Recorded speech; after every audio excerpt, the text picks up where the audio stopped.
¿Hasta el capítulo 3? Ok. ¿Usted, hermana? Hasta el 3. ¿El resto? ¿Hasta el 2? ¿Nada? Ojeaste nada más. ¿Usted, pastora? ¿Nada? Ok. Isabel, hasta el 5, ok. Bueno, en realidad la clase de hoy vamos a tratar de trabajar con los capítulos, los primeros 4 capítulos. En principio es la idea. Esta materia tiene 28 capítulos y tiene 2 exámenes. Y a su vez va a haber 2 trabajos prácticos para realizar. No.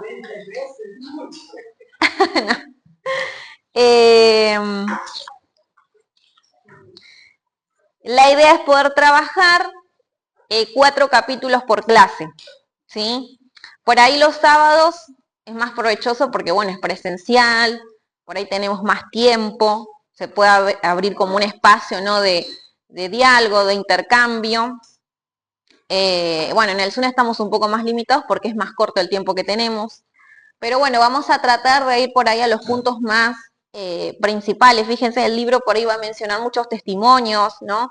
Historias de vida de, bueno, de los escritores o de ciertos pastores.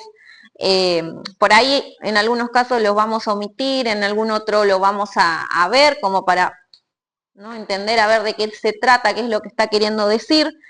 Pero vamos a abocarnos por ahí a lo más importante, a los conceptos, a las definiciones, que es por ahí lo que ustedes después van a encontrar en los exámenes. Así que bueno, el primer capítulo es la introducción, ¿sí? Fíjense que ustedes ahí van a tener mucha filosofía, si se quiere decir, porque va a hablar acerca de lo que es la ética, lo que es la moralidad. La materia se llama Caminando en la Verdad, entonces va a surgir esta pregunta de qué es la verdad, ¿no? ¿Y qué es esto del caminar en la verdad? Los que leyeron por ahí en profundidad el capítulo 1 van a encontrar la pregunta esta, ¿no?, ¿qué es la verdad? Y la respuesta de algunos estudiantes, ¿no? ¿Qué es la verdad para nosotros? Bueno, si yo a ustedes les preguntaría, bueno, ¿qué es la verdad? ¿Ustedes qué me dirían? Para nosotros, como hijos de Dios, la palabra. Bueno, para nosotros como hijos de Dios, la verdad es Cristo. Mi mamá hace un rato también decía un pasaje, yo soy el camino, la verdad, ¿no?, y la vida. Y otra cosa es que es objetiva, la verdad. O sea, no depende del punto de vista de cada uno. O sea, la verdad es una. Ajá. Y lo que dice el libro está bueno porque había algunos estudiantes que decían, bueno, la verdad es lo que uno dice que es la verdad. Claro. Cada uno tenía su punto de vista. Bueno, cómo lo miran. Exactamente. Bien. Cuando yo tomé esta materia surgía este intercambio también y llegamos a la conclusión de que, bueno, de que la verdad es relativa, ¿no? O sea, lo que para vos es verdad quizás para mí no. Entonces va a depender de la mirada, de la vivencia de cada uno. Bueno, entonces el texto, ¿no?, va... ¿Puedo hacer una pregunta? ¿Qué es relativa? ¿Pero qué, para todos o para los que están fuera de Dios? Para los que están fuera de Dios. O sea, nosotros sí sabemos que la verdad es Cristo y, bueno, la materia va a hablar de esto, ¿no?, de caminar en la verdad, cómo nosotros debemos conducirnos como cristianos, como ministros, ¿no?, para ser guiados, ¿no?, y guiar a otros en esta verdad que, bueno, nosotros sabemos que es Cristo, ¿no? Pero bueno, decíamos que el libro arranca con esta pregunta, ¿no?, y hace como un comentario, ¿no?, de esta pregunta y de cómo ciertos estudiantes respondían, bueno, la verdad para mí es esto, la verdad para mí es lo otro, y demás, ¿sí? Hay una pregunta que es la pregunta que va a tratar de responder el curso, ¿sí? La materia va a tratar de responder a la pregunta, ¿cómo es que nosotros debemos vivir? ¿Sí? Entonces, toda la materia va a estar enfocada en eso y en tratar de responder a la pregunta, ¿cómo es que nosotros debemos vivir? Hola, buen día, ¿cómo estás? Y hay 2 palabras que van a aparecer en la materia que son caminando y verdad, ¿sí? Estas 2 palabras están incluidas en la ética cristiana, ¿sí? El texto por ahí también va a decir que caminar es un concepto del Nuevo Testamento, y aparece un ejemplo, ¿no? Y dice, tenga cuidado cómo usted camina, sea prudente, y además nuestro camino debe ser dirigido por la verdad. Sí, era lo que hace un momento decíamos también. Los cristianos creen que la ética se relaciona estrechamente a las acciones, ¿no? ¿En cuántos pueden decir, bueno, esto es así, ¿no? Se relaciona con las acciones, con las cosas que yo hago, con las cosas que no hago. Lo que ellos hacen es sumamente importante para Dios, ¿sí o no? O sea, nosotros como cristianos caminamos esta vida y decimos, bueno, hago esto o no hago lo otro, ¿no? Porque sé y considero de que Dios me está mirando, de que esto es bueno, ¿no? Para Dios o esto es malo, ¿no? Bueno, entonces, Pedro dijo, los creyentes deben cuidarse de cómo ellos caminan. Segunda de Pedro, si tienen su Biblia, pueden ir ahí buscando. Segunda de Pedro, capítulo 3, versículos 10, 12. Vamos a leerlo.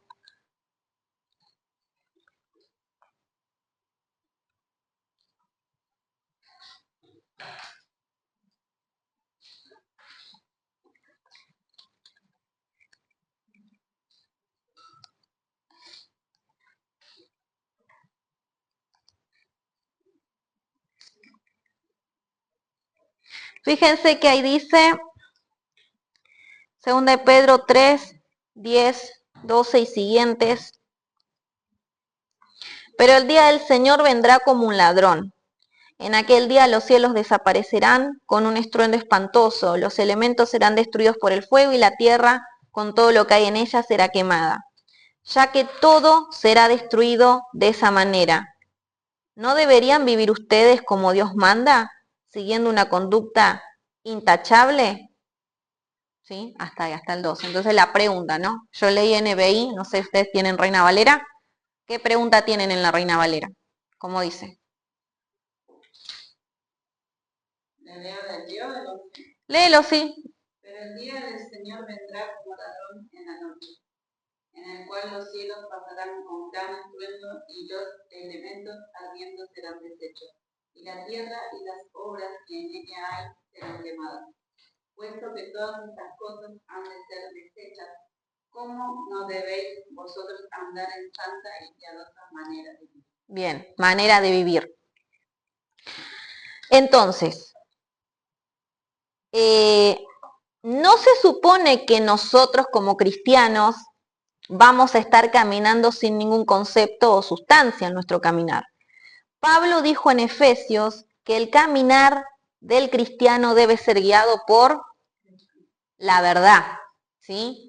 Vamos a leer Efesios 5:15, que caminar en la verdad también en otra parte, en otra manera de decir, es caminando en el Espíritu. Eso se relaciona, así que vamos a ir a Efesios 5, versículo 15.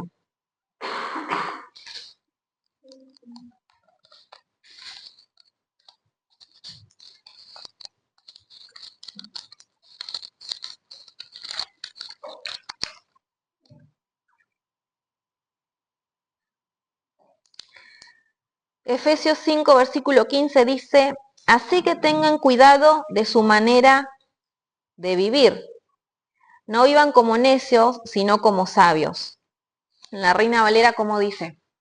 Mirad pues con diligencia cómo andéis, no como necios, sino como sabios. Bien. La manera de vivir, la manera de caminar, ¿sí? Cómo nosotros es que tenemos que conducirnos, y recién decíamos, tenemos que caminar en la verdad, ¿sí? Pero claro, en este mundo, no, nosotros como cristianos estamos viviendo en un mundo en el cual, como decíamos al principio, ¿qué es la verdad para la gente? Bueno, mi verdad es mi verdad, tu verdad es tu verdad, pero nosotros como cristianos sabemos que la verdad es Cristo y nosotros debemos conducirnos, nuestro caminar tiene que ser bajo esa dirección, bajo la dirección guía del Espíritu Santo. Si eso sería caminar en la verdad. ¿A qué se parece este caminar en la verdad?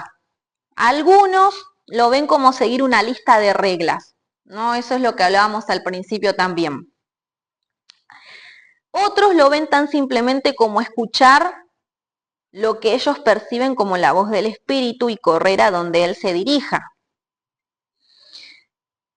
La primera manera conduce al legalismo y a la esclavitud. Y la segunda manera puede conducir a seguir cada viento de doctrina que sopla. O sea, el material nos va a decir de que tiene que existir un equilibrio, ¿no?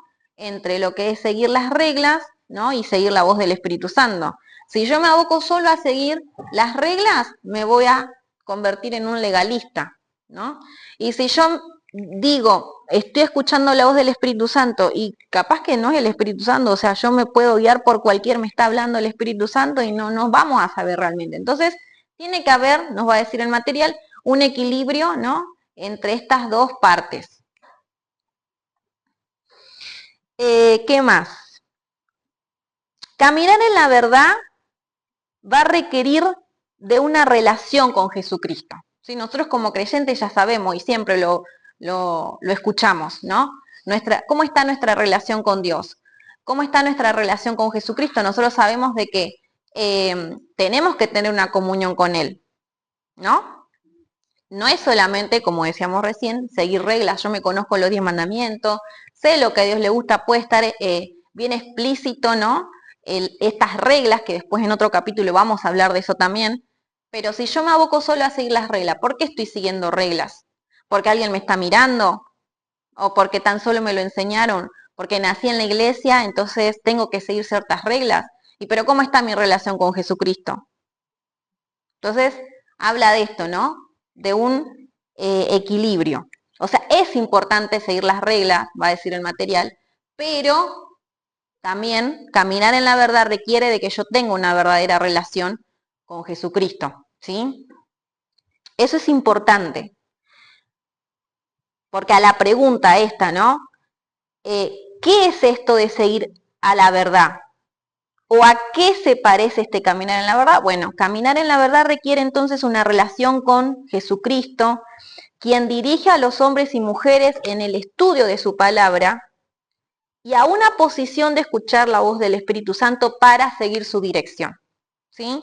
Yo acá tengo como un resumen, un machete que yo me hice, pero esto es todo lo que está en el libro. Si ustedes leyeron, los que leyeron estos capítulos, se van a ir dando cuenta de que en algún momento lo leyeron. ¿Qué más? Y como decíamos recién, entonces tiene que existir este equilibrio entre la palabra y el Espíritu Santo para poder caminar en la verdad. No es ni tan las reglas, ni tan Espíritu Santo, ¿no? Porque capaz que yo digo, me está hablando el Espíritu Santo y el Espíritu Santo no me está diciendo nada. Entonces, necesitamos tener una relación real con Jesús, ¿sí? Bien, esto es como la introducción, ¿no? No nos vamos a abocar por ahí, como les dije en un principio, algunas cosas, estas preguntas, ¿no? Y las respuestas que daban estos estudiantes, no las vamos a mirar nosotros. Vamos directamente a las definiciones, porque claro, el libro va a hablar mucho de la ética, ¿no? ¿Y qué es la ética? ¿No? Nosotros, como personas, escuchamos o decimos, esta persona es ética profesionalmente, ¿no? Va a hacer como una diferencia entre lo que es ética y moralidad, que son palabras o conceptos que se parecen, pero son diferentes.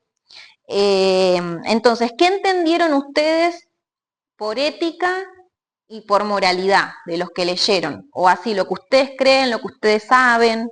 ¿Qué es la ética y qué es la moralidad? Lo que quieran decir. Cuando habla de moralidad, bueno, lo que decía el libro, era que habla de cómo se comporta una persona, como digamos el comportamiento diario que una persona puede tener base a una moral.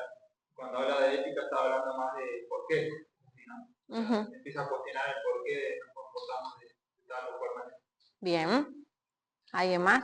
La ética, si no entendí mal, da el ejemplo de, por ejemplo, que fue el cirujano que fue accidentado y uno que vive maravilla. Entonces yo hablaba a quién deberían salvar. Tienen la oportunidad de salvar a uno.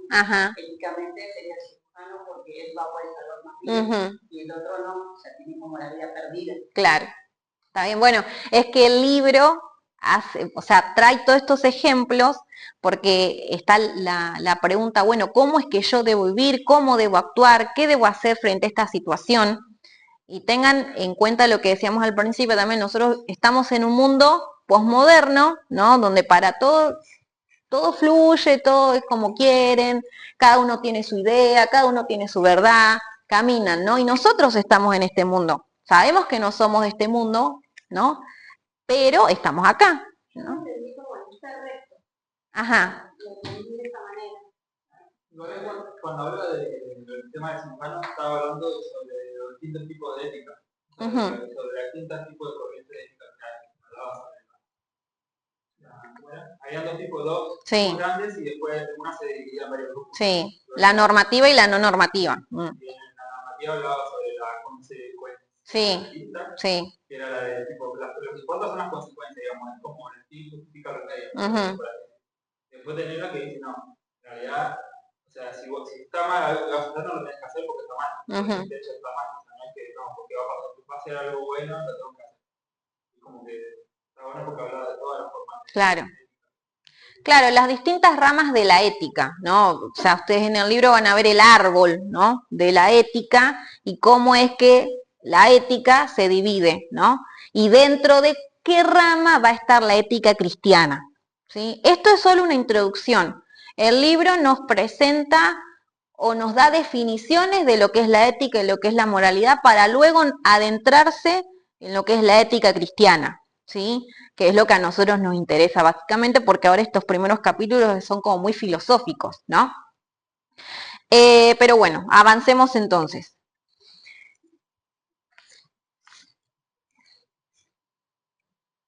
Las definiciones, vamos a las definiciones de la ética. La ética considera qué valor es fijado a las acciones, por ejemplo, si un acto es bueno o es malo. La ética estudia la base para las decisiones o juicios de estas acciones y la moralidad estudia las reglas de la conducta. En palabras más sencillas, la ética es como más amplio en el tema, ¿sí? La moral va a ser el conjunto de normas, de costumbres, de valores que uno tiene porque le han sido enseñados, ¿no? Porque te lo enseñó tu grupo familiar, porque la sociedad lo impuso y demás. Entonces, esa es la moralidad. En cambio, la ética es como que hace una reflexión sobre esas conductas, ¿sí? Y como decía acá Luca, ¿por qué esto es bueno, por qué esto es malo? ¿Por qué esto sí, por qué esto no? ¿Sí? Yo me anoté algunas definiciones aparte que por ahí acá en el libro no están, pero son como un poco más claras.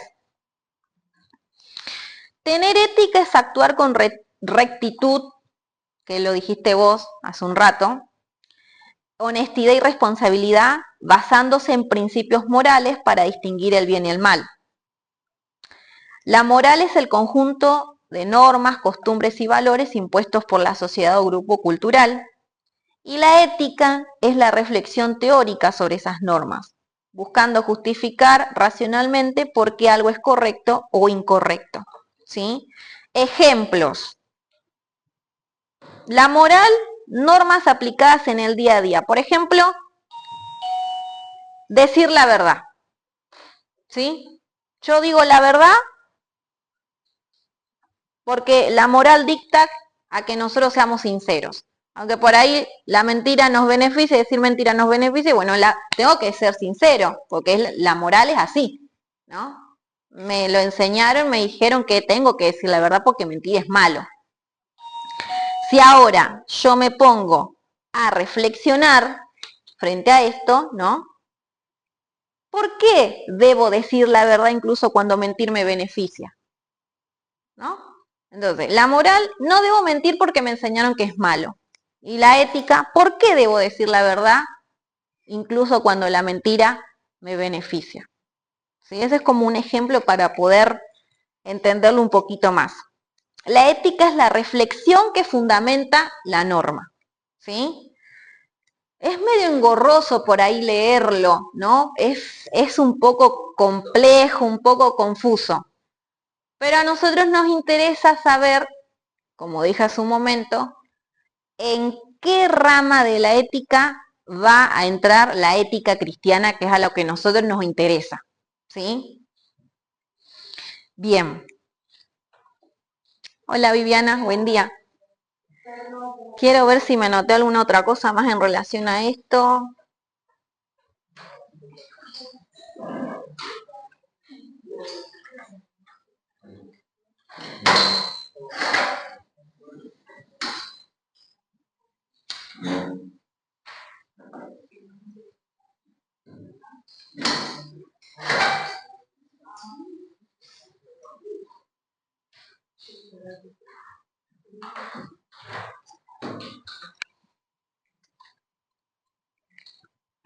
Bien. Vamos a ese famoso árbol de la ética. El árbol está en la página número 5. Ustedes ahí van a encontrar que va a decir que la ética se divide en dos ramas. Por un lado la rama normativa y por el otro la rama no normativa. Dentro de la rama normativa, esa es la rama de la ética que hace juicios. Página 5. Sí. Ah, ustedes tienen 19. Sí, miren, yo lo tengo más chiquitito. Igual tienen el dibujo, fíjense. Es este, página 19. Está bien, bueno. Bien, bueno, ahí tienen el árbol de la ética. Fíjense que por ahí este material también nos va a invitar a que trabajemos en conjunto o con un diccionario o con un chat GPT, ¿no? Para buscar la definición de las palabras. Porque van a haber palabras, ¿no? Y que además como esto está traducido, puede ser que haya algún error también en la tipografía y demás, ¿no? En cómo está expresado. Entonces por ahí puede resultar un poco más confuso. Nada, es sentarse con el libro, con la Biblia, con un diccionario o con el chat GPT que te vaya más o menos explicando algunos conceptos, algunas palabras. Vamos a ver entonces qué es esto de la rama normativa de la ética. Dijimos entonces, y dice el libro, que es la rama de la ética que hace juicios sobre la obligación y el valor. Habla de lo que deben hacer los seres humanos, ¿sí? Entonces yo ahí me anotaría rama normativa, lo que deben hacer los humanos, ¿sí? Va a establecer ese juicio y valor, ¿no? Juicio sobre la obligación y el valor y habla de lo que deben hacer los humanos en su conducta. Esta desea determinar un valor de comportamiento humano correcto o incorrecto, quiere evaluar el valor de lo correcto y lo equivocado de la conducta humana. Y la no normativa, ¿sí?, no se va a interesar mucho en lo que deben hacer, ¿sí? Esa sería como la diferencia más clara. La normativa va a tratar de evaluar, ¿sí?, y va a hablar de lo que deben hacer los seres humanos, evaluando si es correcto o si es incorrecto. Y por el otro lado, la no normativa es simplemente una investigación del comportamiento moral, ¿sí? Un análisis de los términos usados en el discurso moral y nunca va a hablar del deber o el hacer. Va a creer que no hay bueno ni malo, sino solamente una descripción del comportamiento humano, ¿sí? Entonces, la ética cristiana, los que leyeron van a saber responder esta pregunta. ¿La ética cristiana va a estar dentro de la rama normativa o no normativa? Normativa. De la normativa. ¿Por qué? Porque establece una cierta cantidad de normas morales que debemos cumplir. O sea, no lo pone de forma arbitraria y no hagan aunque se nos pone dentro de reglas. Bien. Va a estar dentro de la rama normativa. La ética cristiana va a estar dentro de la rama normativa, ¿sí? Bien.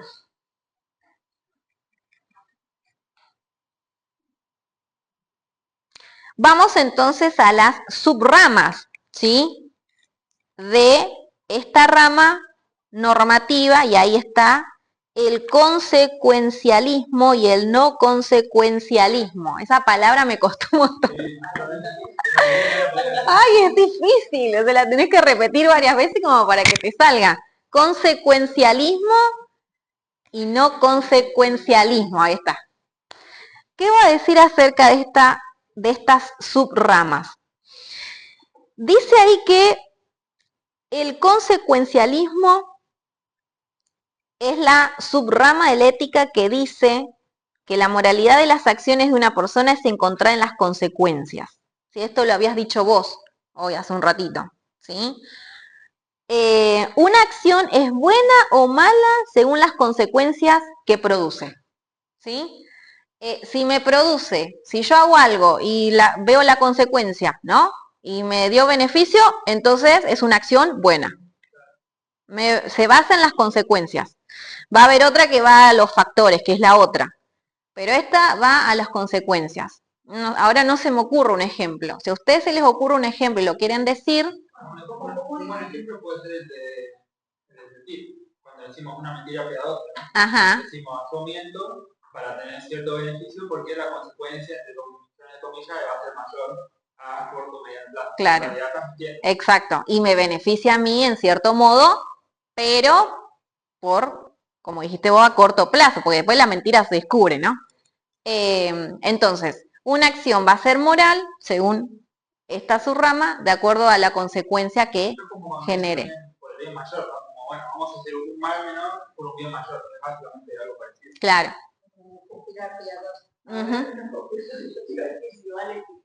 A ver, y vamos a evaluarlo, a ver. No, una vez un pastor enseñaba y decía, no vayas vos con decir, bueno, yo tengo que decir la verdad. Parate y ver si tu verdad va a dañar o no. Por ejemplo, si vos sabés que a tu vecina, al marido le está porneando, vos, no, tengo que decir la verdad, vos vas con tu verdad. Y destruiste toda una familia, porque por ahí ella nunca se enteró y es algo pasajero y esa familia sigue. Claro. Bueno, esa va en relación a las otras ramas porque después va a hablar también un poco acerca del egoísmo y del utilitarismo. Por ejemplo, que va a hablar de eso. A ver, lo que yo haga, lo que yo diga va a afectar a uno, va a afectar a todos, va a hacer feliz a uno, me hace feliz a mí, hace feliz a todos. ¿Sí? Creo que ese ejemplo iría con la otra rama que es el utilitarismo. Creo que va por ese lado, ¿sí? Pero está bien el ejemplo y habla de la ética, o sea, esa acción que la persona va a llevar, ¿no? Es ética, va dentro de la moralidad. A ver, sí, tengo que decir la verdad, como decíamos hace un rato. Sí, Romy. Perdón, profe. Sí, está bien. Bueno, a mí ¿lo puedo compartir? Sí. Bueno, a mí me pasó que en ese momento, ¿no? Que bueno, te hablan y tal vez están inciertos o certeros en lo que tal vez decir, pero no era la manera correcta tal vez como se expresa tal vez supuestamente verdad. Y mientras que bueno, estamos leyendo un poco, es como que uno marcar esa diferencia de mitad, sino que no sé cómo explicarlo, pero a medida que usted va explicando es como que más te va llegando. Y que tal vez uno no quiere ir tal vez en muchas cosas por falta de madurez y hace macana, quizás nada de eso. Y bueno, bien, me alegro entonces que así sea. Pero bueno, fíjense que nos estamos abocando a lo que nos está dando el material, ¿sí? Porque recuerden que después ustedes van a tener una evaluación y la evaluación es de acuerdo al material, ¿sí? Esto de las definiciones sí está, así que es importante que puedan marcar o ir diferenciando, ¿no? Las diferencias, ¿no? Que hay entre estas definiciones. Bien, entonces, seguíamos. A ver, me quedé sin impresora. Una docente sin impresora es como la muerte, pues se me rompió la impresora el domingo antes de iniciar las clases. Así que imagínense, no, me quiero morir. No pude imprimir este archivo que me armé, por eso lo estoy leyendo de celular. Así, menos mal que veo dentro de todo, porque si no estaría medio complicado. Nada, eso como para contarles algo del por qué estoy leyendo el celular. Bien, seguimos, a ver. Entonces hablamos recién del consecuencialismo. Dijimos entonces que una acción es buena o mala según las consecuencias que produce. El no consecuencialismo, vamos a ir a la otra subrama, que dice que la moralidad de las acciones de una persona depende de los factores más que de las consecuencias. Estos son métodos de toma de decisiones éticas, ¿sí? Y después ahí menciona algunos ejemplos y dice que la gente hoy día está escogiendo la eutanasia para sus abuelos, las demandas de abortos, la petición de suicidio médico asistido y muchos otros asuntos, ¿no? Por eso decíamos que nosotros vivimos en un mundo donde están todos estos asuntos y nosotros como creyentes, bueno, a ver, ¿cómo actuamos nosotros frente a todo esto? ¿Qué tengo que hacer? ¿Sí? Bien. El consecuencialismo se divide en otras dos ramitas y ahí vamos a encontrar el egoísmo y el utilitarismo, ¿sí? Y ahí venía, bueno, el ejemplo que trae Isabel, que yo creo que está dentro del utilitarismo, vamos a ir viendo igual. El egoísmo dice que la moralidad de las acciones o una acción va a ser moral, ¿no? Para una persona, si considera las consecuencias para sí mismo.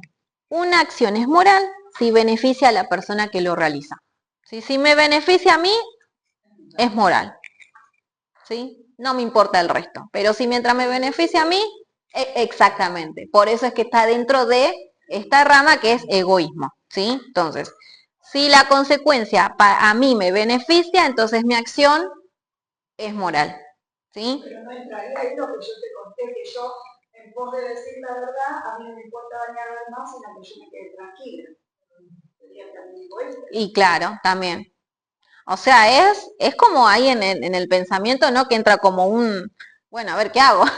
Pero bueno, capaz que si nosotros hoy no estaríamos leyendo esto, ni nos imaginamos, ¿no? Pero ¿cuántas veces nosotros hemos actuado o no de cierta manera, ¿no? Y ahora es como que uno dice, ah. ¿Por qué actuamos? Por falta de conocimiento, porque cuando uno va aprendiendo los principios, y sí. Y lo hacemos porque queremos hacerlo. Una vez dijo una persona que tengamos la verdad no nos da el derecho a la derecha. Es parecido a lo que decía ella. Claro, no nos da el derecho porque a veces podemos perjudicar, tenemos que ver, o a veces tenemos una verdad hasta para una leyenda en relito y queremos decirle de todo y sin embargo la persona nos cuenta nada. Entonces, tengamos la verdad.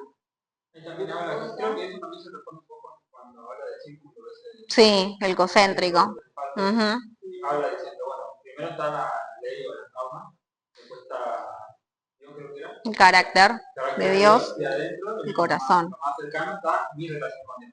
Una persona al tener una relación con Dios, al tener una fuerte conexión con el Espíritu Santo, sabe discernir en qué momento actuar de determinada manera.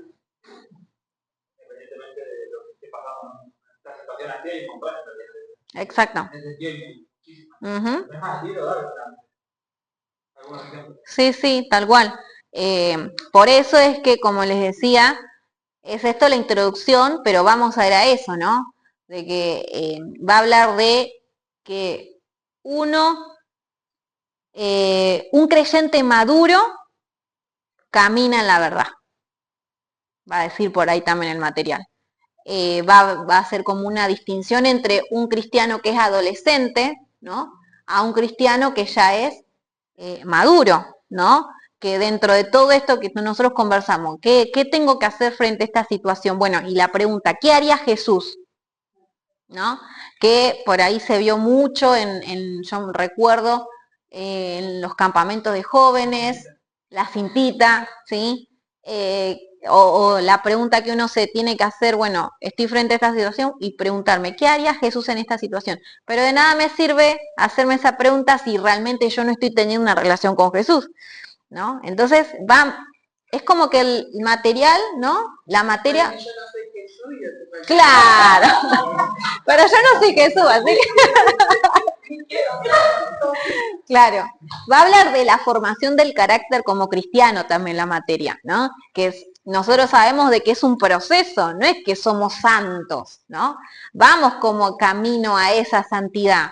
O sea, tenemos que tratar de que nuestro carácter se parezca cada vez más a Cristo y que en esa relación con Jesús es que uno va a poder ir, ¿no?, respondiendo a esta pregunta: ¿qué tengo que hacer yo? ¿Qué debo hacer frente a esto? Si yo tengo que conocer al creador de las reglas, va a decir el libro por ahí también. No es que sigo las reglas que están escritas en la Biblia porque solo me las enseñaron, o porque viví en la iglesia, o porque el hermano me está mirando, porque ese no sería el verdadero propósito o sentido tampoco. Si haces así, no entraría ahí en el legalismo. Exactamente. Hay una parte que me gusta mucho que habla de exteriorizar, o sea, como creo que habla de hermanos X y hermanos X. Sí. Sí.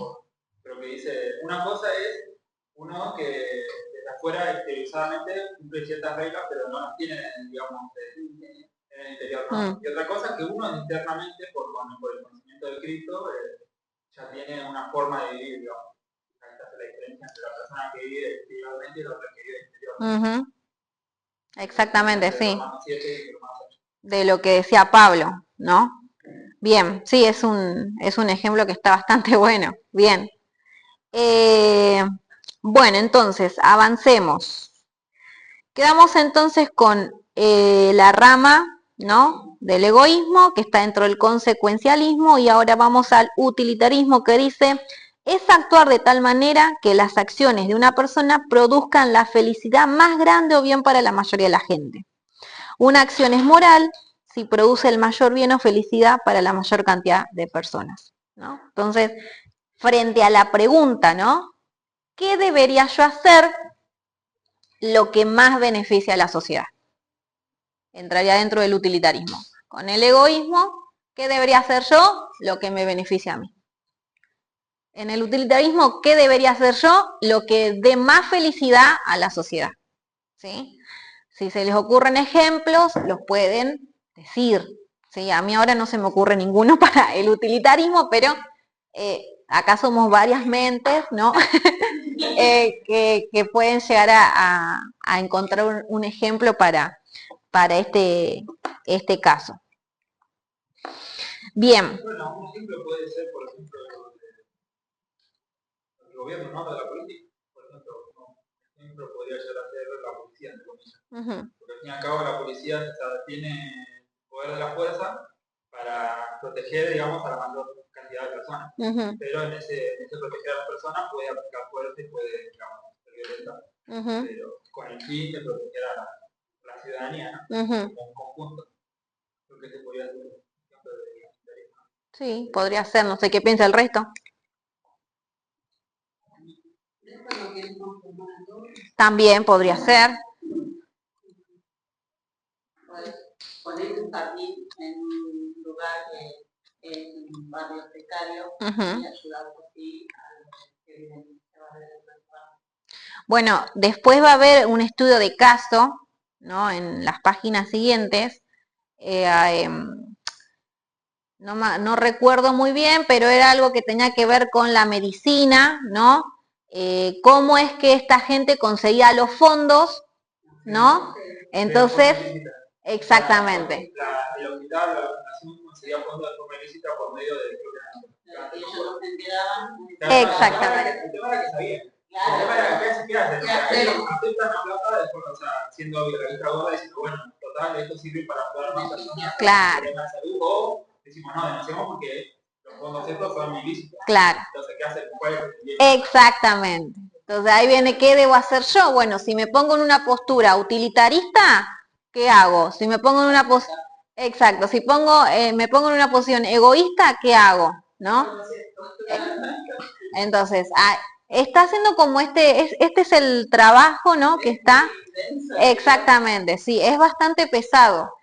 Pero bueno, se va entendiendo, creo, dentro de todo esta introducción. Recién vamos por la introducción, ¿eh? Lo que falta. Bien, avancemos entonces, vamos al no consecuencialismo. Decíamos que la moralidad de las acciones, o una acción es moral de una persona depende de los factores más que de las consecuencias. Una acción no se juzga solo por sus consecuencias, sino por principios, deberes y valores morales, ¿sí? Entonces ahí vamos a encontrar dentro del no consecuencialismo a la ética circunstancial y al categórico imperativo, ¿sí? La ética circunstancial dice que hay solamente una ley universal: hacer lo que produzca la más grande cantidad de amor en cualquier situación dada. Entonces ahí surge la pregunta, bueno, ¿qué es esa cosa que da más amor? Bueno, y ahí va el ejemplo de, creo que era de la zorra, ¿no puede ser? Sí. El cantante de oro decía, en este caso, ¿qué produce más amor? O sea, ponía, creo que era de un trasplante, pero la persona se moría y algo así. Sí, que hablaba de la mujer, ¿no? La mujer de el que va a ser operado, y después del otro lado está la mujer, ¿no? Que sabe que el marido se le muere o una cosa así. Uno, la mejor cosa de amor es eso, y para el otro, exactamente. Exactamente. Entonces, no piensa en las consecuencias, sino que piensa en el factor, los factores que tienen que ver con principios, deberes y valores morales. Ética circunstancial. Sí. En relación a la ética circunstancial, yo me anoté acá también que en parte también tiene cierta, o en cierto modo es egoísmo la ética circunstancial. También va a decir por acá, porque surge la pregunta, bueno, ¿quién tiene que definir qué es una cosa amorosa? O sea, para mí la cosa amorosa va a ser salvar a mi marido, y para la otra mujer la cosa amorosa va a ser que al marido no lo operen o algo así, ¿entendés? Entonces, está dentro de el egoísmo también en cierto modo la ética circunstancial.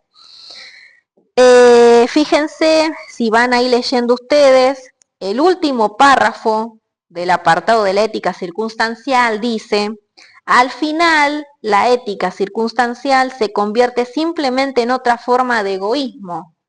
¿Por qué? Porque la Escritura dice: engañoso es el corazón más que todas las cosas y perverso, ¿quién lo conocerá? O sea, es terrible, ¿no? O sea, siempre volvemos al egoísmo, y es más adelante va a hablar del pecado, ¿no? Y va a decir de que el pecado en cierto modo es ego, ¿no? Porque lo que yo tendría que o darle o mirar, ¿no? O dar toda esa atención a Dios, me la doy a mí mismo. O sea, lo que me beneficia a mí, lo que me haga bien a mí. Va a hablar de eso, pero viene más adelante, no nos vamos a adelantar todavía, no vamos a hablar mucho de eso ahora. Pero son cosas que yo me fui marcando acá como importantes o interesantes.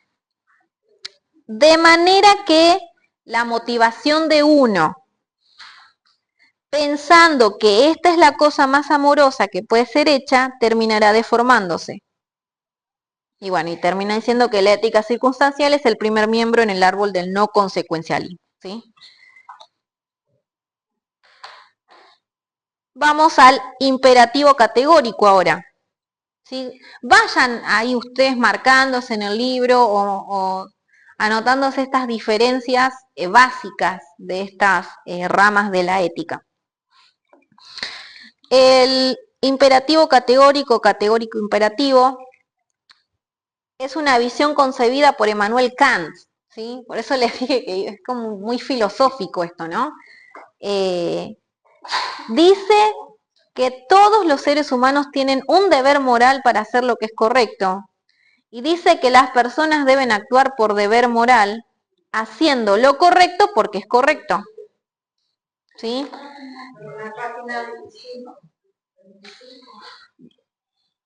Estamos en... Sí. Estamos en imperativo categórico. ¿Encontraste, Isabel? Bien. Entonces, ¿cómo sabemos entonces lo que debemos hacer? Nosotros seguimos el mandamiento absoluto, el imperativo categórico, y viene en dos formas, ¿sí? Forma A y forma B. Entonces este filósofo, este hombre Kant, dice que los seres humanos tienen un deber moral para hacer lo que es correcto. ¿sí? Haciendo lo correcto porque es correcto, punto. Así nomás. Y ese imperativo categórico va a venir en dos formas. Forma A, hay una pregunta, dice, ¿puedo determinar que el principio por el que elijo esta acción sea seguido por cada uno como una ley universal? Debo actuar de manera que mi acción pueda convertirse en una regla para todos. Y hay un ejemplo ahí, o sea, otra vez la mentira. Si mentir no podría ser una regla universal, entonces no debo mentir. Este es más confuso todavía, ¿sí? La forma A del imperativo categórico. Si hay algo que quieran decir, si encontraron algo ahí y lo quieren mencionar, lo pueden decir, ¿eh? Y el segundo, la forma B, ¿debo actuar de tal manera como para tratar a los seres humanos siempre como superiores y nunca simplemente como menores a mí? Debo tratar a las personas siempre como valiosas y dignas, nunca usarlas solo como un medio para lograr algo. Ejemplo, no manipular ni aprovecharse de los demás. Y el texto va a decir de que esta forma es similar a la declaración de Jesús, ¿sí? ¿Por qué? Porque Jesús dijo, hagan a otros lo que ustedes quieren que ellos lo hagan a ustedes. Traten a otros como ustedes quieren que los traten. Traten a otros como superiores en sí mismos, no como aquellos sobre los que yo pueda mirar bajo mi hombro. Entonces, en respuesta a la pregunta, ¿qué debo hacer? Nosotros podríamos responder, actúen de tal manera como ustedes quisieran que todo el mundo actuara en su lugar, ¿sí? Ese es un poco más complejo, el imperativo categórico. Sí, es todo muy mezclado. Pero si a lo que a nosotros nos interesa por ahí es el que se asimila a lo que dijo Jesús, ¿no? Que se asimila a la forma B, ¿sí? De hacer a otros o hacer con otros como ustedes quieren que los traten, no mirar a otro así, ¿no? Sino siempre a las personas como valiosas y demás, ¿sí? Bien, a ver si anoté algo más yo de esto. Básicamente la parte primera del imperativo dice, bueno, una persona actúa como piensa que los demás actuarían y pensaría que está bien. Por ejemplo, una persona en una situación concreta diría, bueno, una persona haría tal cosa, entonces yo voy a hacer esto porque está bien. Claro. Como el primer razonamiento que hace. Y pone el ejemplo del enchufe de la abuela, ¿no? Que la abuela está en situación terminal de muerte y ¿qué hace para ese enchufe? Bueno, ¿qué haría otra persona en mi lugar? Claro. O las demás personas. Bueno, lo harían por tal cosa o no lo harían por esto. Bueno, en base a eso toma la decisión. Claro. O sea, en el pensamiento general, digamos. A ver si es una ley universal, digamos. Claro. Bien. Bueno. Y después tenemos virtud ética del carácter, que si las demás ramas trataban de responder, ¿qué debo hacer? Esta cambia la pregunta y la pregunta es, ¿quién debería ser yo? ¿Sí? Entonces, en esta subrama, ¿no?, de la virtud ética de carácter, ya no es la pregunta ¿qué debo hacer?, sino es ¿quién debería ser yo? Esa es un poco más profunda, si se quiere decir de alguna manera. Entonces, acá va a hablar de Aristóteles, ¿sí?, otro filósofo. ¿Qué va a decir? ¿Qué hace bueno a un carácter, ¿no?, o a una persona?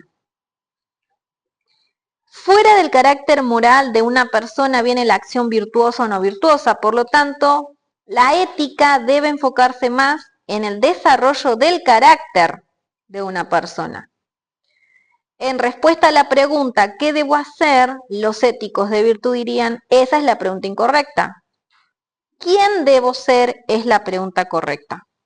¿Quién soy y qué valores se colocan dentro de mí determinará mi acción? No se centra en la acción en sí misma, sino en el carácter de la persona. ¿Sí? Entonces. No responden sí a la pregunta de qué debería hacer. formar a la abuela, pero sí preguntar cómo el carácter. Claro, ¿cómo debería ser yo? ¿Sí? Y se enfoca en los valores que están dentro de mí, ¿sí? Los principios que forman mi carácter, ¿sí? Entonces, las otras iban a la pregunta, ¿qué debo hacer? ¿Qué hago? Bueno, esta, ¿quién debería ser yo? Va como al carácter de uno. ¿Cómo es que vos, o qué valores tenés vos que han formado tu carácter, ¿no? Y que de acuerdo a esos valores o principios que vos tengas, exactamente, vas a actuar de cierta forma o te vas a desenvolver de otra, y etcétera. Es confuso. O sea, si mi carácter lo formó, de los valores, Exactamente. ¿Qué valores tenés vos? lo que Cristo nos a nosotros. Exactamente. Cristo nos da. Entonces, esos principios los practico. Exactamente. Exactamente. Hablamos de carácter, ¿no? Hablamos de una relación con Cristo, hablamos de que tengo que conocer al dador de las reglas, no me guío solo por las reglas, ¿no? Entonces, por sí ya la ética de Cristo ya choca lleno con el mundo, porque el mundo es individualista, piensa en uno, digamos. Cristo no. Cristo dice, ahora, muéranse, o sea, tomen su cruz y sigan, o sea, al contrario de lo que el mundo dice. Pero nosotros estamos con esa tendencia del sistema. Sí, obvio. Y pasa que nosotros tenemos una naturaleza pecaminosa. Estamos en el mundo, pero no somos el mundo. O sea, tenemos que tener cuidado, porque nos tira. sí. Llega un momento que es que fíjense también el pasaje que leíamos al principio donde decía que cuiden su manera de vivir, ¿no? Por algo lo dice. Exactamente, ¿no? Pero bueno, sí tenemos una tendencia, como dijimos, a pecar, ¿no? A ser egoístas. Pero como dijimos al principio, esto es solo la introducción, ¿sí?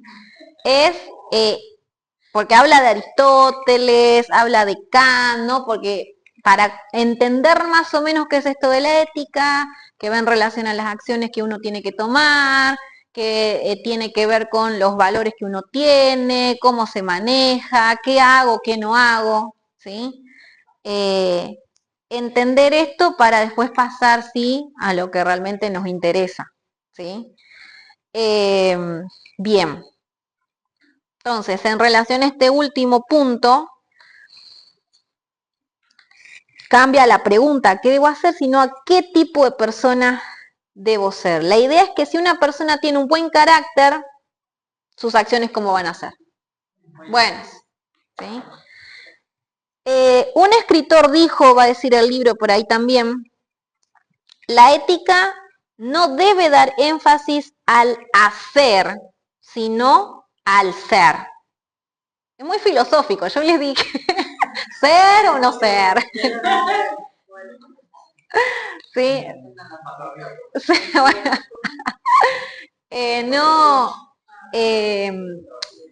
Este escritor dijo que el énfasis en la ética no tiene que estar en el hacer, sino en el ser. Yo creo que se resume ahí.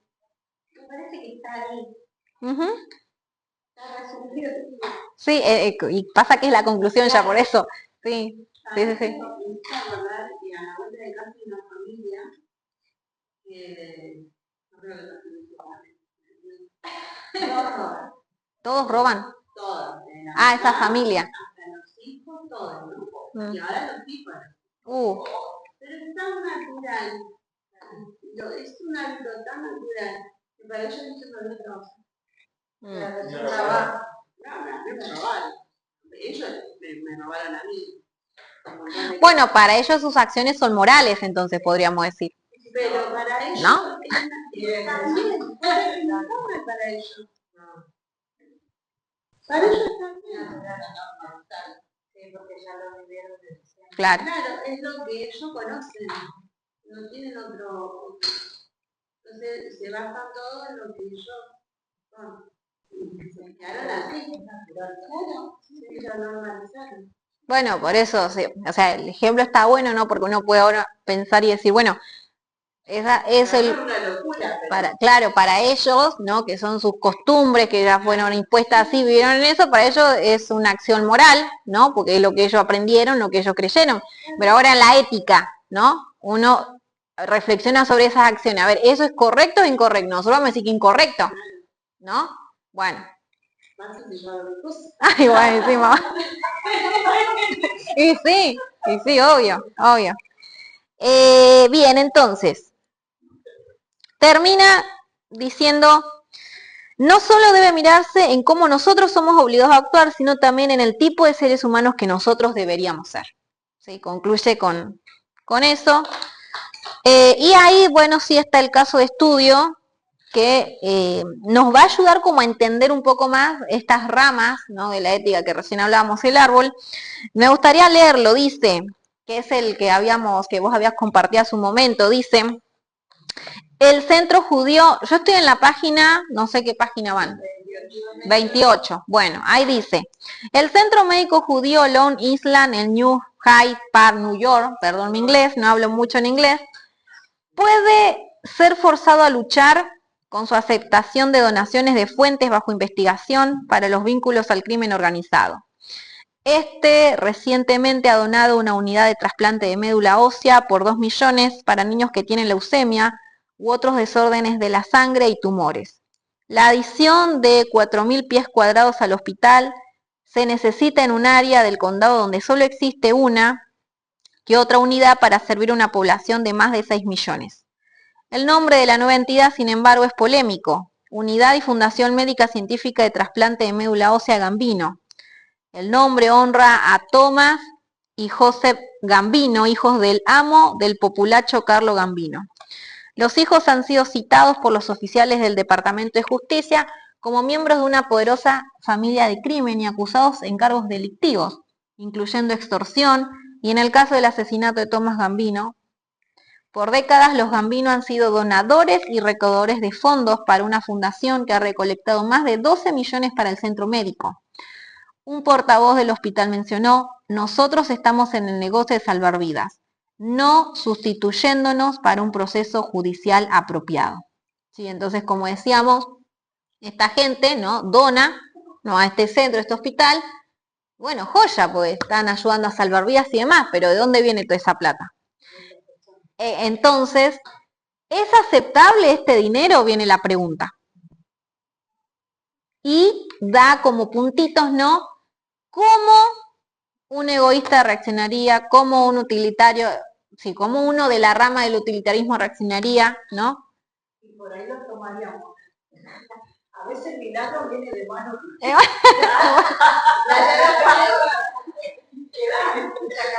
Bueno, entonces nos invita, ¿no? Como, y nos da acá ejemplos, ¿no? Dice, ¿cuál sería la respuesta si alguien es un egoísta, ¿no? Cabeza de una junta de directores del hospital. Claramente la respuesta sería, tome el dinero y corra. O sea, mejor, me beneficia a mí. Igual que el tiempo, la verdad es que cuando decían en el gimnasio, que un chico se convirtió supuestamente, pero seguía robando. Y diezmaba. Ah, bueno. Bueno. Bueno. Es lo mismo. Claro, y sí. Es lo mismo. De esto que está hablando el libro. No, pero no está mal. Porque ese, Pero los pastores no se esperaban. porque, No. o sea, estaría diciendo que el fin justifica los medios. Por más que vos digas, salvás a muchos niños con Alzheimer, lo que quieras, lo que sigas. O sea, una cosa es lo que hace el mundo y otra cosa es lo que nosotros tenemos que hacer como cristianos. Porque yo me pongo en el lugar, si yo soy el director de la fundación, y digo, no. Vos como cristiano. Claro, Sí. yo siendo el director de la fundación. Sí. Me llega la plata de ¿qué tengo que hacer? No, no la acepto porque plata ilícita, por más que esto podría llegar a ayudar a salvar a más. Claro. Lo que pasa es que está entre el mundo y los que somos hijos de Dios. Está hablando de las dos partes. Claro. Claro. Una balanza en las vidas humanas y de dónde viene. No se va a decir. Como les digo, he ido otro tema. El intendente, cuando estaban los camiones de cosas, por ejemplo,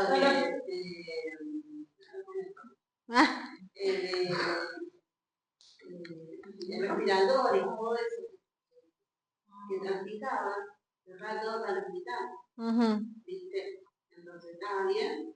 No, estaba bien. Pero sacó un montón de vidas. Vos te ponés de equilibrio. Claro, claro. Bueno, y encima habían sacado un taller clandestino, llevan todas las máquinas allá. Y hay un montón de mujeres que fueron a estudiar, me incluyo porque yo no les pongo, pero para coser muchos tuvieron trabajo. No se habían aprobado. Claro. Pero Bueno. yo creo que hay un tema de que Dios se puede valer por las cosas que hace el mundo para hacer bien una buena obra de bien, ¿no? Como siempre decimos, todo lo que viene en el enemigo, Dios lo transforma para bien. Pero eso yo creo que no nos encima a nosotros como cristianos de hacer malas cosas. Claro, claro, claro. Pero bueno, nada. Después es... Si yo estoy al frente de esa institución, ¿qué hago? Y bueno, vos... Pero yo tengo aquí, no sé, 50.000 niños que se van a morir, 50.000 madres que van a sufrir. Pero como hija de Dios ya sabes la respuesta. Claro. Eso después, en el siguiente capítulo, cuando se presenta esto del círculo, ¿no? Donde están las reglas, el carácter y el corazón de Dios. O sea, acá está la pregunta que dice, ¿qué debería ser yo? ¿Quién debería ser yo? ¿Quién debería ser yo? Si vos...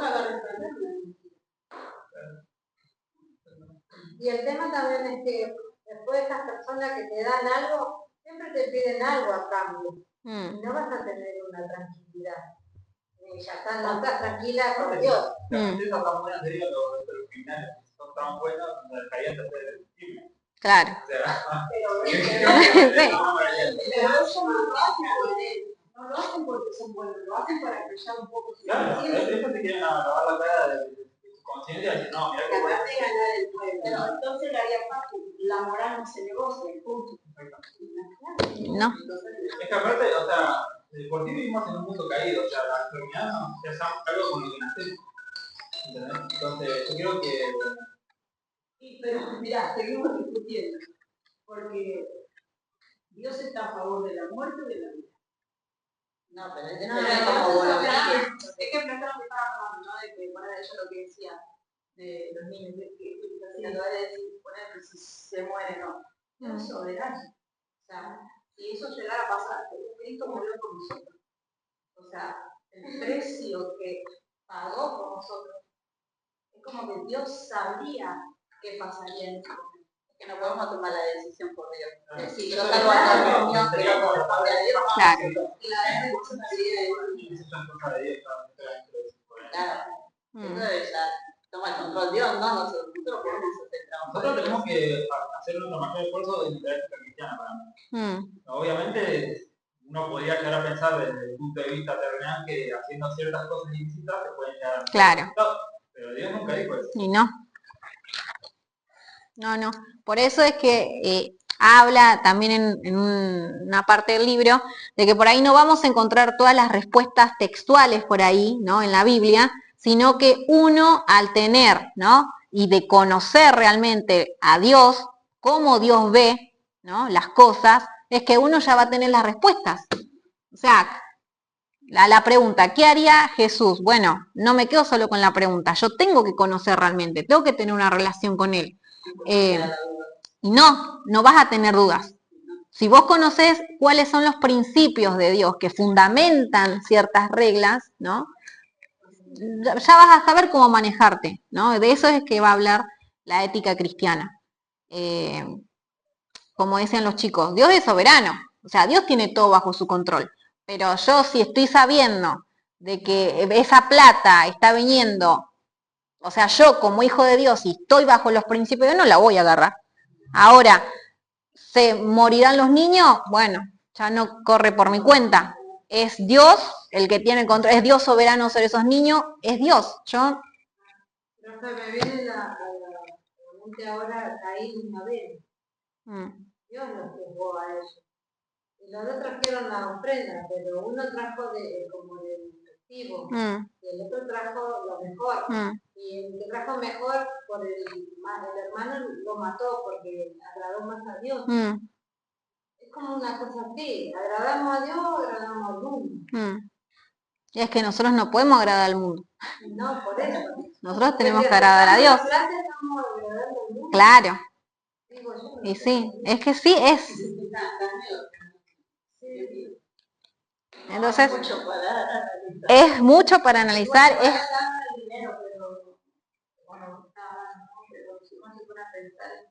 Si uno comienza como a caminar, decir, a ver, ¿cómo estoy viviendo? Caminando a la verdad, de verdad, o de... Es como que para... Es que uno se pone a pensar, ¿no? Uno va leyendo esto y se pregunta, ¿cómo estoy caminando yo entonces? ¿No? Sí, sí, ¿cómo estoy caminando yo realmente? Claro, te confronta, exactamente. Porque a veces lo tomamos como algo pequeño, una mentira, y no, es moralmente anterior. Es que para mí, entre eso y, por ejemplo, otro ejemplo, ¿no? Un padre que es jefe de familia tiene que mantener a su familia y resulta que si omite cierta información confidencial en el trabajo puede llegar a recibir un ascenso. El padre puede decir, no, yo haciendo voy a ganar más plata, entonces voy a tener a mi familia mejor. Pero eso viene de Dios, ¿o no? Y no. O Dios quiere que se esfuerce y que luche por lo que, por más que muchas veces pase necesidad, pero tenga las cosas bien. ¿No? O sea, ya sería otra manera de ver las cosas, decir, yo me muevo, de acuerdo a lo que Dios me pide, ¿no? Y Dios se va a encargar del resultado. Y sí, Dios es soberano, Dios tiene el control de todo. Porque ahora me viene, por ejemplo, esto, ¿no? Que mi hermano trabajaba en la Pepsi. No sé, que todos los veranos, como lo llaman. Y después, tercerizado, bueno, y después siguió, terminó el verano y siguió. Y después ya estaba en control de calidad. Y en un momento salió una partida mal. Y él estaba en ese turno. Entonces lo llamaron los supervisores. Dice que cuando él iba caminando por el pasillo, todos los compañeros le aconsejaban. Decía esto, decía otro, decía aquí, decía allá. Y él iba allá, y cuando entró allá, dice que él se acordó lo que mi papá le enseñaba. Le dijo, vos siempre decís la verdad, porque la verdad te va a hacer libre. Entonces él entró allá y confesó y dijo, yo tuve el turno, yo soy el jefe de este turno, me corresponde a mí, me hago cargo, salí. Bueno, perfecto, queremos hablar con vos en la oficina aparte. Y dice, a partir de ahora te tomamos efectivo. Bueno. Eso Sí. lo vivió mi hermano. Entonces ahora me viene eso, que nosotros tenemos que hacer lo que el Señor nos dice, lo que está incorporado a nosotros a través de la palabra que nos va enseñando, nos va formando, pero los resultados se encargan. Bueno, ahora me quedo. Ahora no va a acabar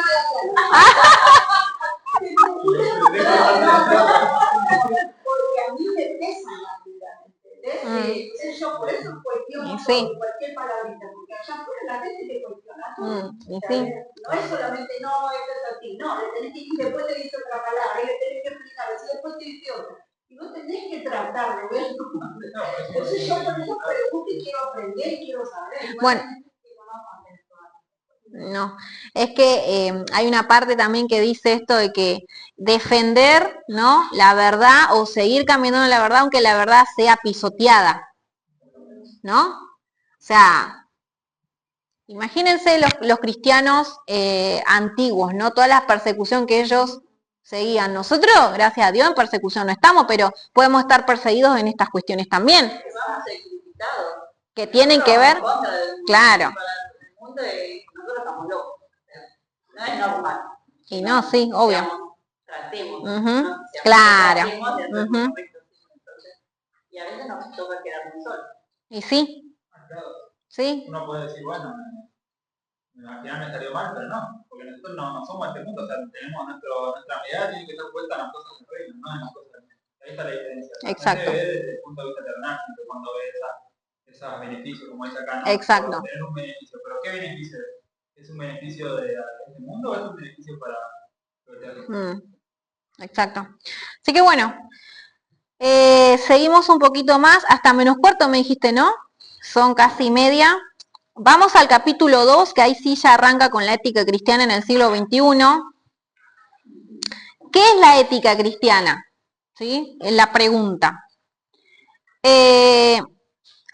Los cristianos vieron a la ética como una serie de mandamientos dados en la Escritura que los creyentes debían seguir. Sin embargo, algunas respuestas a las preguntas específicas del discurso ético de hoy no se encuentran específicamente en la palabra.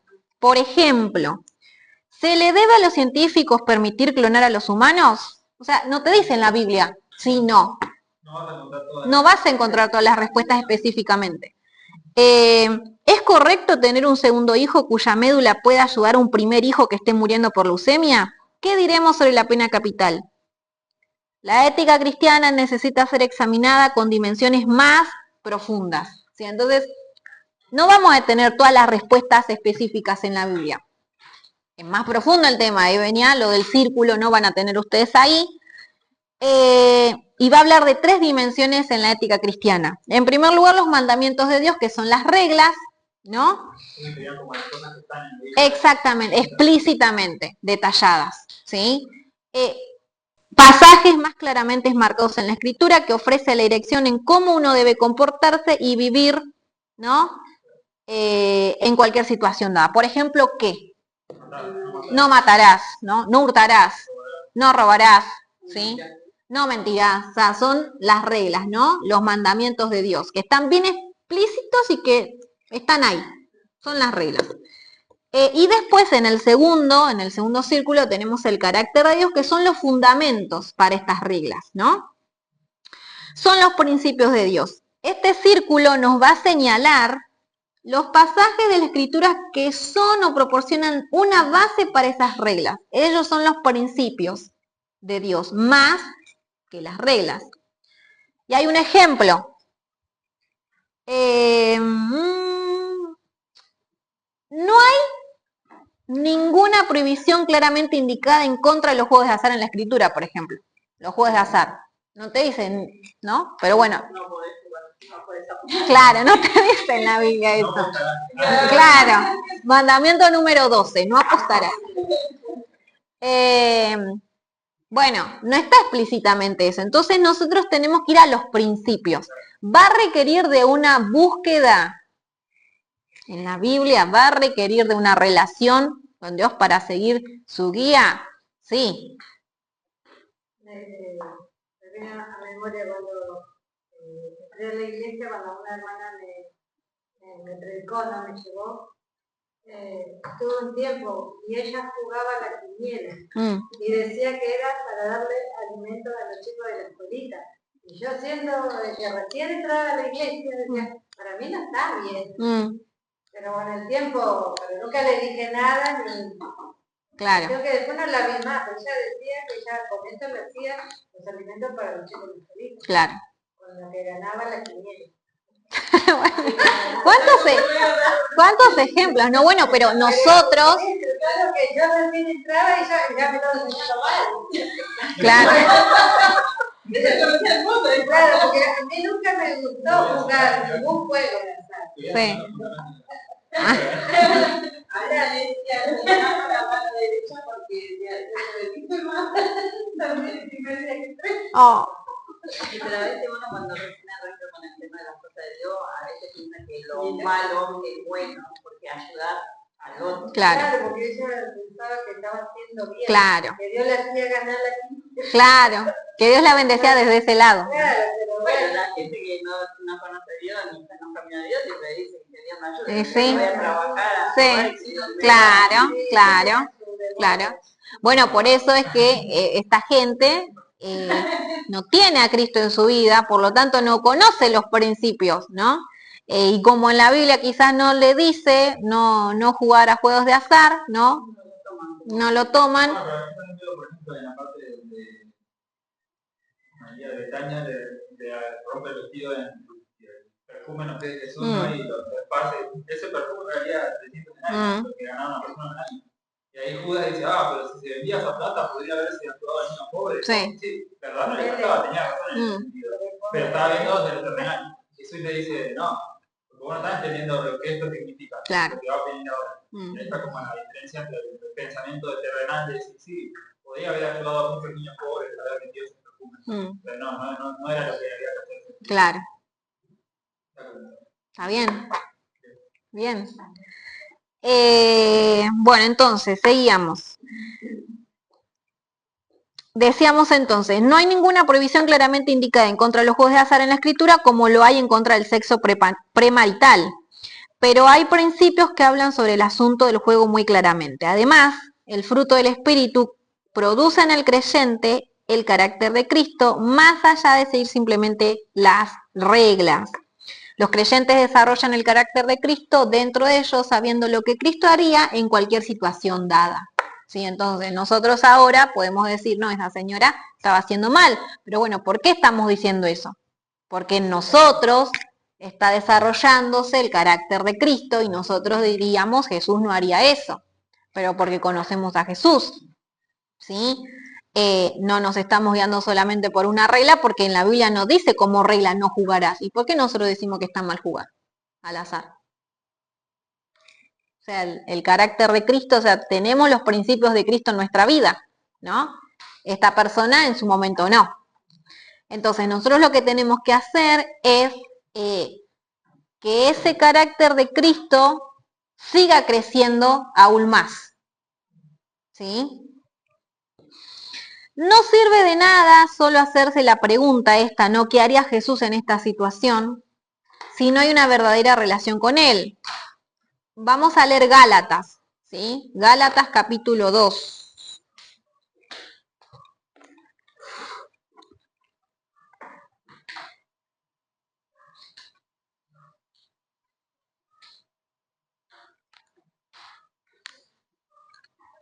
Gálatas 2, versículo 20, si alguien lo encuentra y lo quiere leer.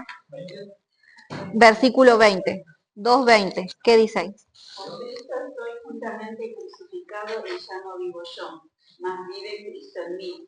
Y lo que ahora vivo en la carne, lo vivo en la fe del Hijo de Dios, el cual me amó y se entregó a sí mismo por mí. Amén. No vivo yo, mas Cristo vive en mí. ¿Sí? Como decíamos hoy, necesitamos conocer al dador de estas reglas y su carácter y permitir que ese carácter se desarrolle en nosotros, ¿sí? Y la otra dimensión, que es la más profunda, ¿no? Que es el corazón, el tercero, ¿sí? El corazón de Dios. Frente a esta pregunta, ¿no? Que nosotros estamos viendo, ¿qué debería hacer yo? Es respondida por Dios, que es quien espera que su pueblo sea como Él. ¿Sí? Dios espera que nosotros seamos como Él. La misma esencia de Dios, su carácter, sus atributos y personas se convierte para los creyentes en algo que ellos deben ver para entender mejor. Y hoy hablábamos acerca de la madurez espiritual, ¿no? ¿No? Ver y conocer el corazón de Dios tiene que ver con una madurez. Tiene que ver con una madurez a largo plazo, ¿sí? Porque hoy yo creo que no nos consideramos al 100% maduros espiritualmente. No, es a largo plazo, ¿no? Uno trata, ¿no? En su relación con Dios de conocerlo, de adquirir sus atributos, su persona, ¿no? Y de que nuestra relación con Dios sea cada vez más profunda. Eso es lo que realmente nosotros tenemos que intentar hacer.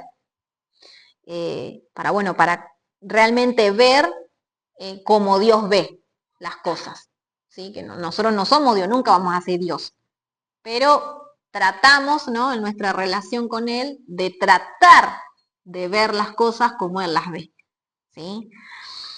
Entonces se vuelve más fácil, dice el libro, determinar lo que es éticamente apropiado para el cristiano si él o ella han llegado a conocer la naturaleza de Dios tan bien que la respuesta apropiada es casi predecible. ¿Sí? Era lo que también hace un ratito hablábamos, ¿no? De que si nosotros realmente sabemos cómo es Dios, sabemos cómo Él ve, sabemos cuáles son sus atributos, cuáles son sus principios y los tenemos en nuestro corazón, dice que la respuesta al qué debería hacer yo sería casi predecible porque ya voy a saber de qué manera tengo que actuar o de qué manera debo manejarme, no solo por seguir las reglas, ¿no? Porque decíamos que seguir solo las reglas era seguir solo siendo un legalista, pero ahora sí sigo las reglas porque conozco los fundamentos de esas reglas, porque conozco los principios de esas reglas y porque veo o estoy tratando de ver como Dios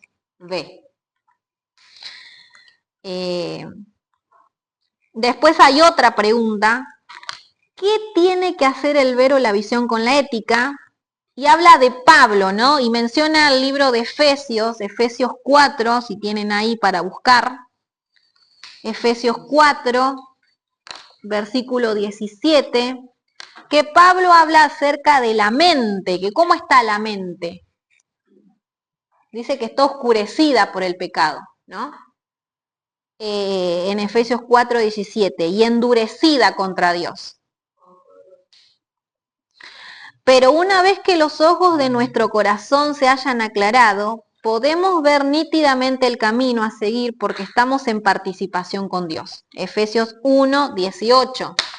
¿Lo tienen ahí para leerlo? ¿Qué dice? A ver.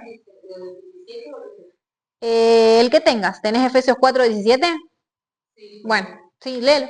Dice, esto pues digo, les requiero al Señor, que ya no andéis como los otros gentiles, que andan en la vanidad de su mente, teniendo el entendimiento entenebrecido ajenos de la vida de Dios por la ignorancia que en ellos hay, por la dureza de su corazón. Amén. Y después Efesios 1, versículo 18.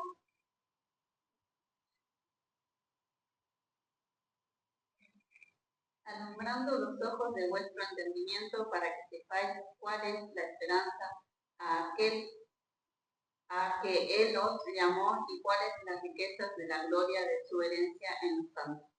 Amén.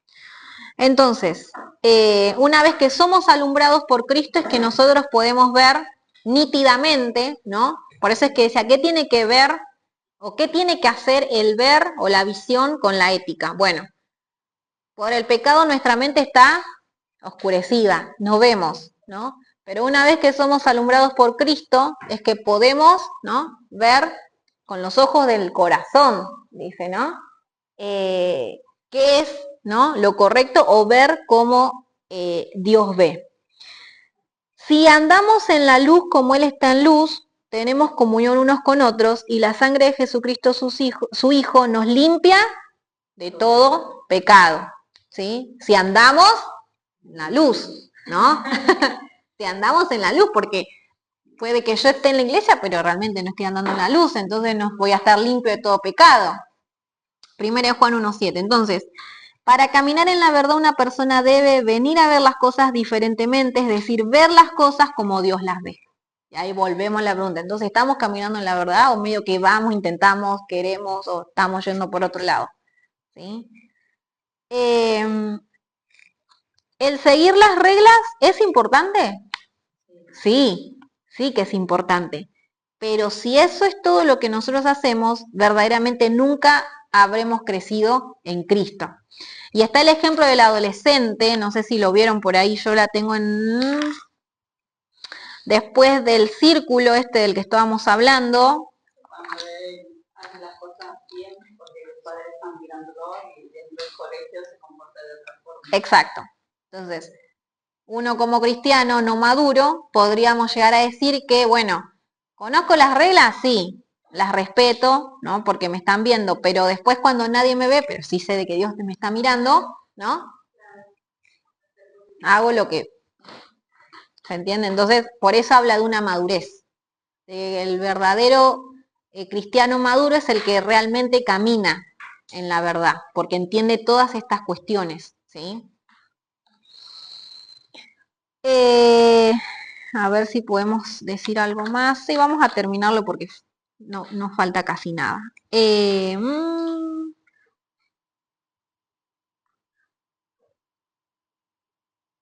Hablamos del adolescente, el carácter de Cristo se tiene que desarrollar en nosotros.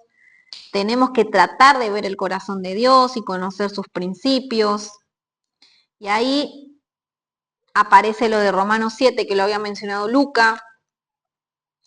La motivación por seguir la regla o hacer la acción ahora se vuelve una autoridad interior puesta por el Espíritu. Por eso recuerden que al principio hablábamos de que caminar en la verdad se relaciona o se parece a caminar con el Espíritu, ¿no? Porque es Él el que nos guía. Entonces, sigo sí las reglas, trato de cumplirlas, pero no por una motivación externa, ¿no? Porque me están viendo o porque... No, sino que es interna, porque es el Espíritu Santo el que me está guiando y conozco los principios de Dios, conozco su corazón, entonces cumplo con las reglas. Bueno, ya el Espíritu Santo dice cuando estás equivocando y eso no, cuando uno tiene esa relación y cómo mantener ese orden, de saber que no solamente vos vivís apariencia, porque vos estás pretendiendo que todo el mundo te mire, vivir la apariencia, que si vos vivís porque amás al Señor, el Espíritu Santo te va conociendo y te va queriendo agradar. Estamos muy fuertes, estamos muy... Me encanta, me encanta. Está muy fuerte. Dice, como decían acá también, que te como que te confronta, ¿no? Sí. O sea, vos vas leyendo, ¿no? Y vas como interiorizándote en lo que menciona el material, sí, te confronta. Sí, sí, es verdad. Sí, me falta mucho todavía. Uno, sí, como que me falta un montón. A ver, hablamos de la madurez cristiana. Hebreos 5, 11, 14. ¿Quién lo quiere leer?